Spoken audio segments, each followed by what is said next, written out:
Coucou guys, j'espère que vous allez tous très bien et que vous avez passé de superbes fêtes de fin d'année. Je vous souhaite une très bonne, une très heureuse année 2024. Alors en février 2023, je suis partie en solo à Dubaï et c'était une expérience extraordinaire. Je me rappelle que je vous avais promis de vous faire un vlog ou de partager avec vous comment est-ce que j'ai organisé mon voyage, et la raison c'était que pour quelqu'un qui n'y avait jamais été, vraiment j'avais fait une excellente planification. Si ça vous intéresse de faire un voyage en solo et surtout à Dubaï, restez connectés.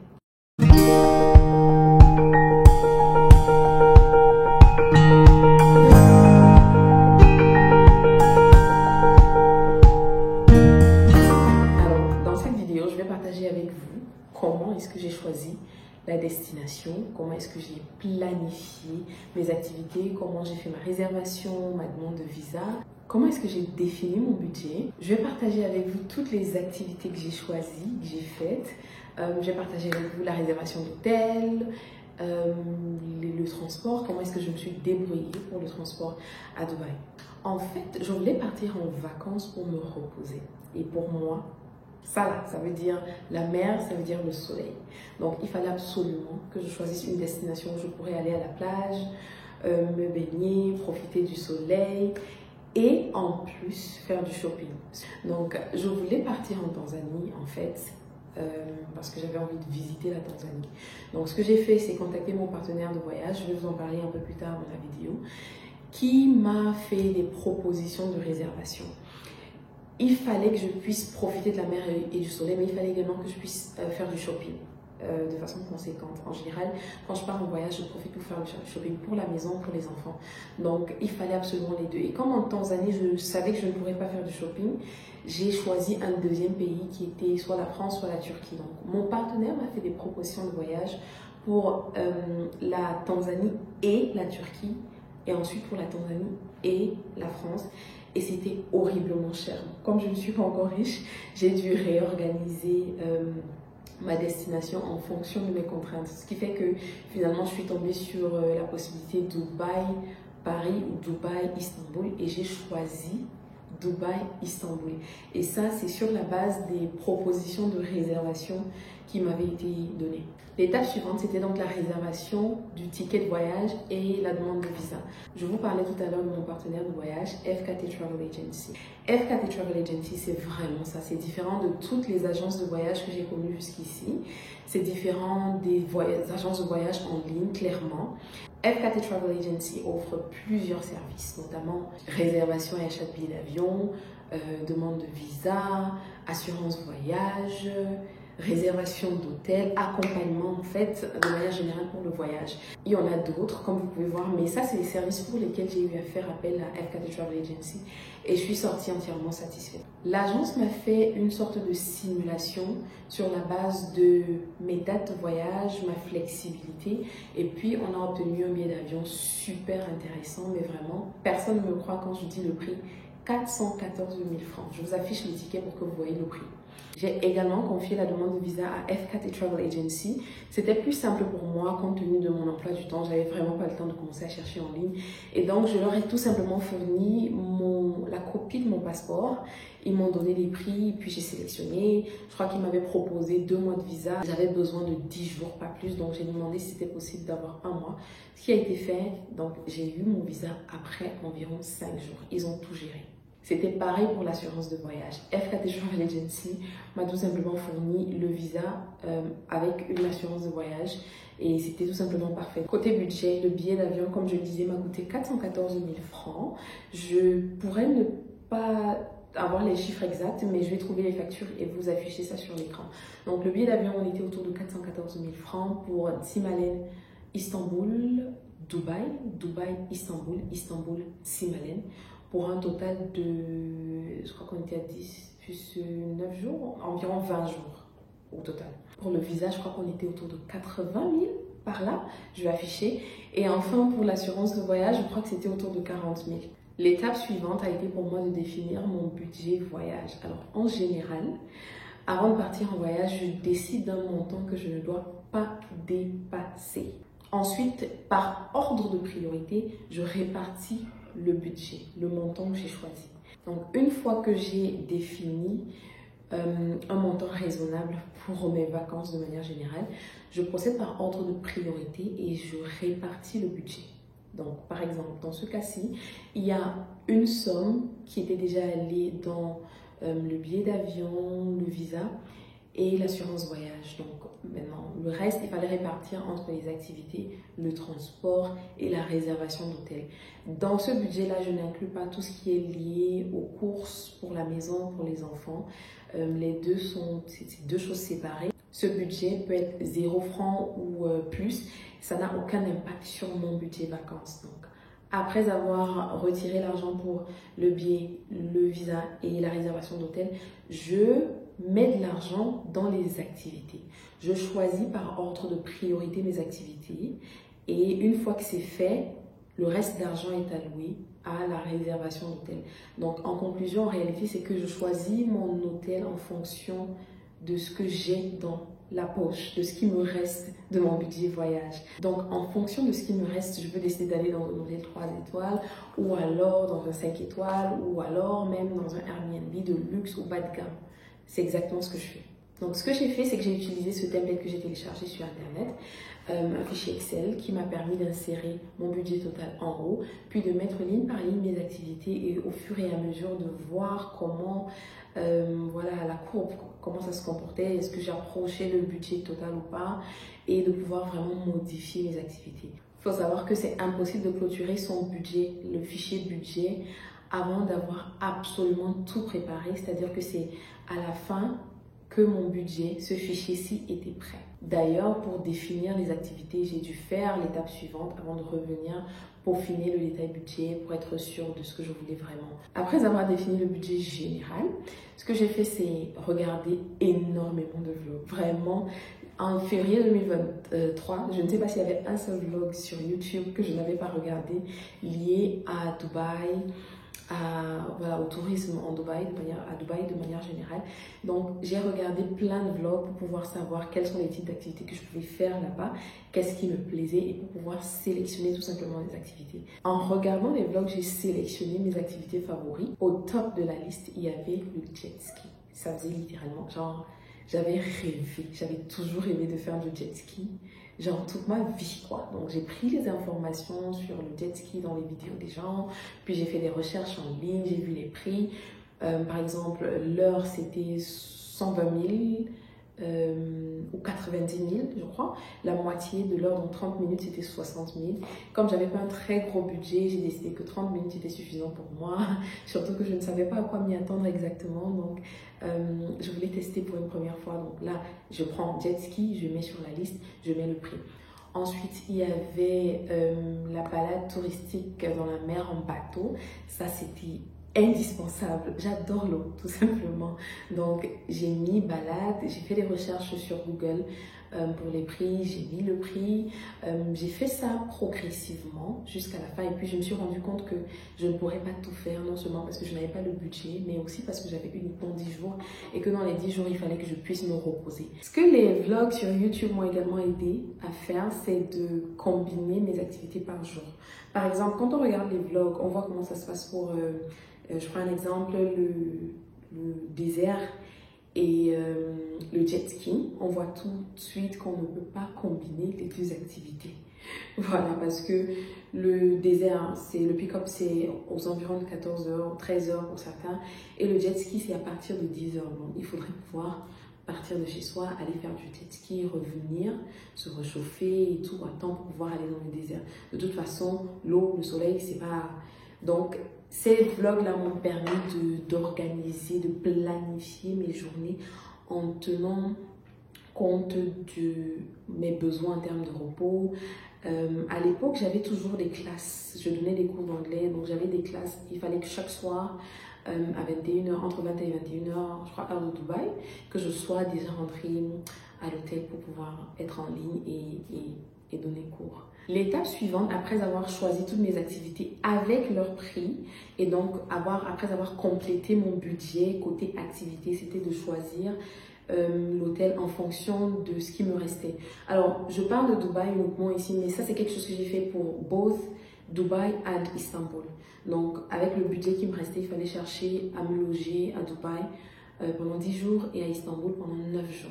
Donc, j'ai regardé sur Airbnb. Ma préférence, c'est Airbnb. J'aime beaucoup le site Airbnb. Je l'ai utilisé plusieurs fois. J'y retourne chaque fois parce qu'il est vraiment bien structuré. C'est pas la pub. Et donc, avec le budget qui me restait, je suis allée sur Airbnb, j'ai vraiment fouillé. Une autre chose que les vlogs m'avaient aidé à faire, c'était de savoir dans quel quartier il valait mieux que je vive en fonction de mes besoins. Comme j'aime beaucoup la mer, c'était soit Jumeirah, soit la Marina. En regardant, j'avais pas le budget, ni pour Jumeirah, ni pour la Marina. J'avais pas un très gros budget. Donc ce qui me restait comme compromis, disons, c'était JLT. Jumeirah Lake Towers. Donc j'ai regardé, j'ai filtré, j'ai regardé dans ce quartier-là spécifiquement. J'ai mis les filtres, il fallait que j'ai une station de métro à côté ou alors que j'ai les transports facilement. Il fallait que j'ai une vue sur un lac. Vraiment, c'était pour moi nécessaire. C'était genre une sorte de thérapie. Je pars en vacances, j'avais besoin d'avoir les choses que j'aime autour de moi. Donc j'ai vraiment fouillé sur Airbnb. Je suis tombée sur un superbe petit studio, pas luxueux, mais il y avait tout ce dont j'avais besoin. J'aime également beaucoup les BNB parce que avec un BNB, il y a une sorte de confort. Je peux commander à manger et ne pas le finir tout de suite. J'aurai accès à un frigo, j'aurai accès à un micro-ondes où je pourrais le réchauffer et manger quand je veux. Mais surtout vraiment, je pourrais laver mes habits. L'une des choses que j'estime que je ne ferai pas, c'est dépenser dans le pressing pendant toute la durée d'un voyage. Ou alors transporter des valises et des valises juste parce que je veux pouvoir utiliser mes vêtements sans devoir les laver au pressing. Donc j'aime les Airbnb parce que le lundi, je peux rentrer le soir et laver mes vêtements et les repasser. Je peux faire pareil le lendemain. Surtout que quand je pars en voyage et que je dois faire du shopping, je pars vraiment presque à vide. En général, je vais partir avec le bagage à main, puis maximum 10 kilos en soute avec 2 valises. Vraiment. Donc, c'était indispensable pour moi d'avoir un Airbnb. J'ai recherché sur le site. Je suis tombée sur ce magnifique studio. Vous pouvez voir en image. J'avais un petit salon, j'avais un espace chambre avec un placard pour le rangement. J'avais ma petite douche avec la baignoire. J'avais un espace cuisine. Et le tout, je ne me rappelle plus du prix, mais regardez sur l'écran. Je vais mettre le prix, la facture Airbnb, là sur l'écran. Je pense quand même qu'on n'était pas loin de 60 000 par jour ou 50 000 par jour. Je ne me rappelle plus très bien. Maintenant, parlons des activités proprement dites avec mon planning voyage bien organisé, pré-organisé. En fait, avant de partir, avant de quitter le Cameroun, j'avais fait toutes mes réservations sans exception. Il n'y a que l'accès à la plage que je n'avais pas encore payé parce que j'avais besoin d'arriver et de voir ce pourquoi je payais. Commençons par le premier jour. Déjà, il faut savoir que le vol a été très long. Parmi les propositions que FKT Travel Agency m'avait faites, j'avais choisi celle-ci pour son prix, mais il y avait un mauvais côté, c'était que le voyage était extrêmement long. Je me rappelle que je suis arrivée très tôt à Istanbul et l'escale entre Istanbul et Dubaï. Donc entre l'arrivée à Istanbul et le départ de Istanbul pour Dubaï avait été extrêmement longue. Donc franchement, je ne sais pas comment j'ai fait pour survivre à ça jusqu'à aujourd'hui, mais j'ai réussi pour un prix bas. Comme vous pouvez le voir sur l'écran, je suis partie de Yaoundé de Simalène le 7 février à minuit 30. Il y avait une courte escale à Douala, puis on est parti pour Istanbul. On est arrivé à Istanbul à 11h25. Entre 11h25 et 21h40, on était en escale, enfin moi j'étais en escale à Istanbul, puis je suis partie d'Istanbul à 21h40 et je suis arrivée à Dubaï à 2h50. Mon Dieu!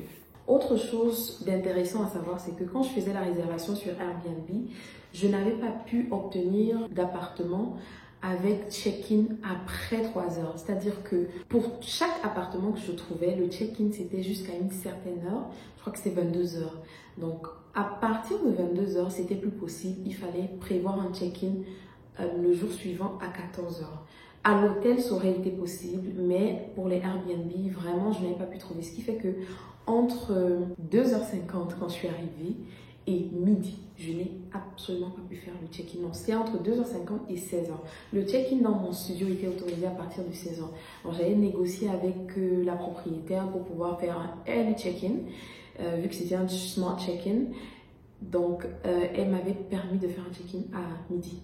Je suis arrivée à 2h50, imaginez, entre 2h50. Après tout le temps que j'avais passé à Istanbul, je suis restée à l'aéroport de Dubaï jusqu'à environ 9h ou 10h. Je vous avoue que ça m'a traumatisée. Ça m'a traumatisé cette expérience.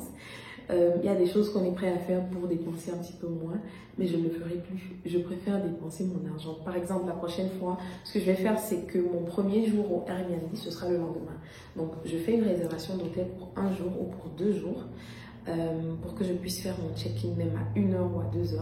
Puis je reste là, je me repose et je commence mes activités 2 jours après avoir fait le check-in dans mon Airbnb. Après avoir fait mon check-in à l'hôtel ou au Airbnb aux environs de 13h, je suis ressortie immédiatement parce que j'avais besoin de faire quelques courses en priorité. Une autre erreur de ma part. Bon, je voulais acheter ma montre Apple Watch et mes écouteurs, mes AirPods, c'était en réalité mon cadeau d'anniversaire, c'était offert par mon chéri et j'avais besoin que ça ne fasse pas partie de mes activités ou que ça ne me distrait pas ou que ça ne m'empêche pas de suivre mon planning. Donc, comme le jour d'arrivée était un jour de repos, je n'avais pas cours ce jour-là, je devais juste me reposer et dormir. J'ai voulu ressortir immédiatement pour aller au mall et faire ces achats-là. Puis, il y avait aussi le fait que je savais que j'allais nager et je n'avais pas emporté de maillot de bain. Je me disais que bon, je n'y vais pas avec un maillot de bain, c'est l'occasion de renouveler mes maillots de bain. Une erreur de ma part. Je suis sortie et j'ai pas pu acheter de maillot de bain au Dubai Mall tellement c'était cher, mais tellement c'était cher. En tout cas, pour mon budget, c'était horriblement cher. On était autour de 50 000 francs CFA en termes de maillot de bain. Mais what? Donc, je suis allée à Apple Store, j'ai acheté ma montre, celle-ci, et j'ai acheté mes AirPods. Et je suis rentrée me reposer au Airbnb pour le reste de la soirée. Le deuxième jour, je suis allée au Dubai Frame. J'ai commencé par là. C'est une activité que j'ai réservée sur le site booking.com. Ça m'a coûté 13 €. Ensuite, je suis allée au Dubai City Center. C'est gratuit, c'est un centre commercial. Après ça, je suis allée au Gold Souk où j'ai acheté un foulard à 40 AED, un maillot de bain autour de 20 AED. Je crois que j'avais aussi acheté une bague en argent. En francs CFA, je me souviens que ça faisait 16 000. Le troisième jour, j'ai fait le Burj Khalifa, le Dubai Aquarium et le Dubai Zoo, ou c'est Underwater Zoo. Voilà, je crois que c'est comme ça qu'on appelle. J'ai réservé sur Get Your Guide. Là, c'était pas sur Booking, c'était sur Get Your Guide. Ça m'a coûté 66,7 $ au total, cette activité. Je me suis bien amusée, même si c'est pas une activité que je referais. Si vous avez regardé mes vlogs, vous savez pourquoi. Le quatrième jour, la seule activité que j'avais réservée, c'était le safari dans le désert. J'ai réservé cette activité sur Airbnb. Ça m'a coûté 78,95 $. À la base, je ne voulais pas la faire, cette activité, parce que moi, je suis pas désert, chaleur. Je préfère la clim. Je préfère nager dans une piscine chauffée ou même glacée. J'aime pas beaucoup le désert, mais j'arrêtais pas de voir dans les expériences des gens que c'est une activité à faire, que c'était un must. Donc finalement, j'ai réservé et j'étais agréablement surprise. Je me suis très bien amusée. On a fait le pick-up autour de 14h45. On est allé direct faire du quad. Après le quad, on est allé monter à Chameau. Puis on est allé à la soirée récréative, une sorte de soirée où il y a des performances, des jeux, avec un repas et tout. C'était vraiment super. Le cinquième jour à Dubaï, je crois bien que c'était mon meilleur jour. J'ai fait mon activité préférée, longtemps préparée, c'était le jet ski. J'ai réservé pour le jet ski sur l'application Get Your Guide. Ça m'a coûté au total 95,29 $. J'ai commencé par ça. Je me suis super bien amusée. Je crois que j'avais choisi la bonne heure. Les vagues étaient douces avec moi. La mer était calme. Je suis allée, on a fait 30 minutes de tour en jet ski, mais c'était extraordinaire, des pures sensations fortes. Après le jet ski, j'ai fait du boat tour. Ça m'a coûté 40 $. C'était à partir de la marina, mais c'était extraordinaire aussi. C'est une sorte de tour pendant lequel on visite sur un bateau. enfin pas un bateau chic, mais c'est vraiment un boat, les petits trucs flottants gonflés là. On a fait du tourisme, on a vu vraiment certains sites touristiques comme l'Atlantis, comme le Burj Al Arab, je crois que c'est comme ça qu'on dit.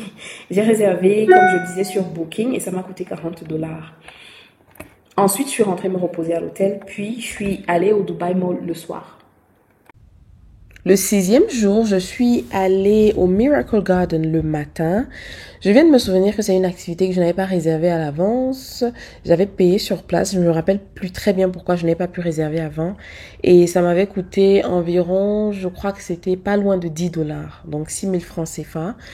Alors, il y avait pas mal de rangs. Il y avait une longue file d'attente, mais ça a quand même été rapide. Alors, à l'intérieur, c'était très beau, mais c'est pas mon kiff. Je trouve que c'est une activité qui est un peu surcotée. Je me passerai bien de ça d'ailleurs.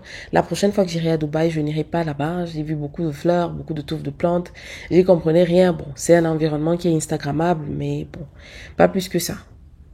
Après le Miracle Garden, je suis rentrée me reposer un petit peu au B&B, puis je suis ressortie pour aller au Dubai Mall.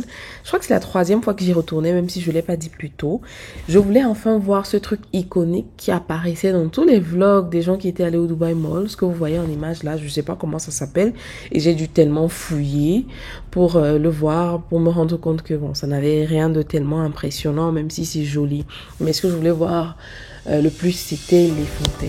Et là, vraiment, j'ai pas de mots. C'était une expérience extraordinaire. J'ai adoré. Si je vais à Dubaï 10 fois, j'irai voir ça 10 fois. Donc, je vous laisse regarder.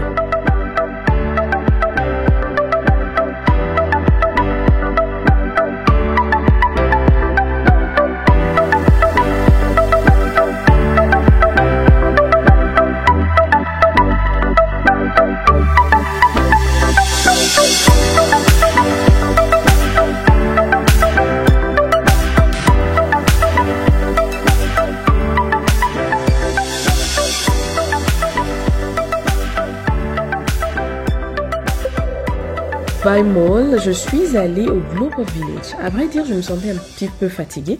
Mais comme j'avais fait la réservation depuis longtemps, il fallait absolument que j'utilise mon ticket ce jour-là.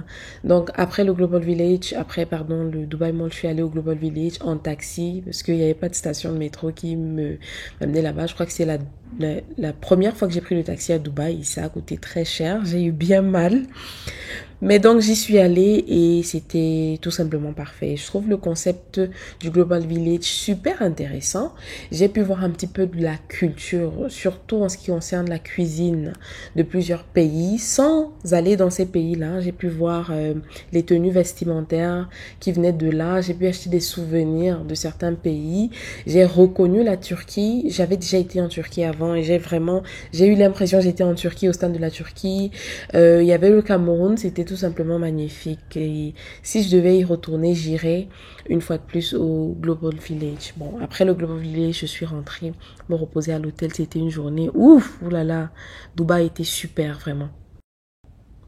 Le 7e jour, je suis allée à l'observatoire de Palm à Jumeirah et ensuite je suis allée à la plage. J'ai également vu l'aquarium à des Palmes. Alors c'est pas ce que j'avais prévu à la base. Je crois que j'avais prévu beaucoup plus que ça. Je devais prendre par exemple le monorail, mais je commençais à être fatiguée vraiment. Ça faisait beaucoup de jours que je montais dans tous les sens. J'avais beaucoup d'activités non-stop et j'avais besoin de ralentir un peu, de chill tout simplement. Donc j'ai quand même gardé la vue à des Palmes et je ne le regrette pas. C'était extraordinaire. En plus j'avais payé avant.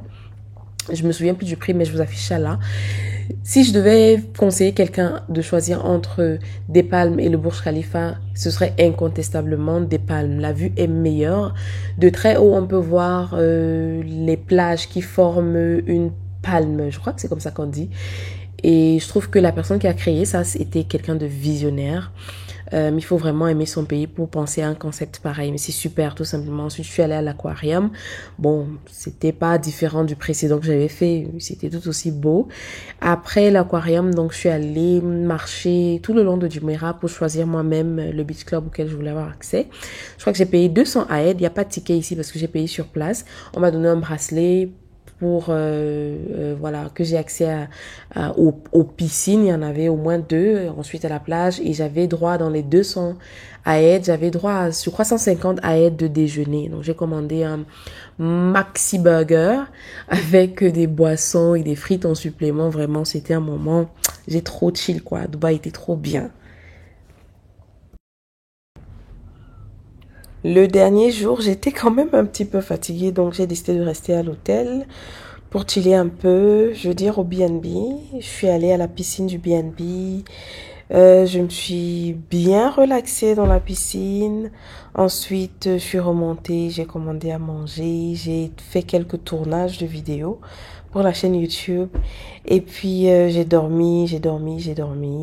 Voilà. Le lendemain, j'ai pris, donc c'était le 9e jour, j'ai pris le vol pour Istanbul, où je suis restée environ 9 jours aussi.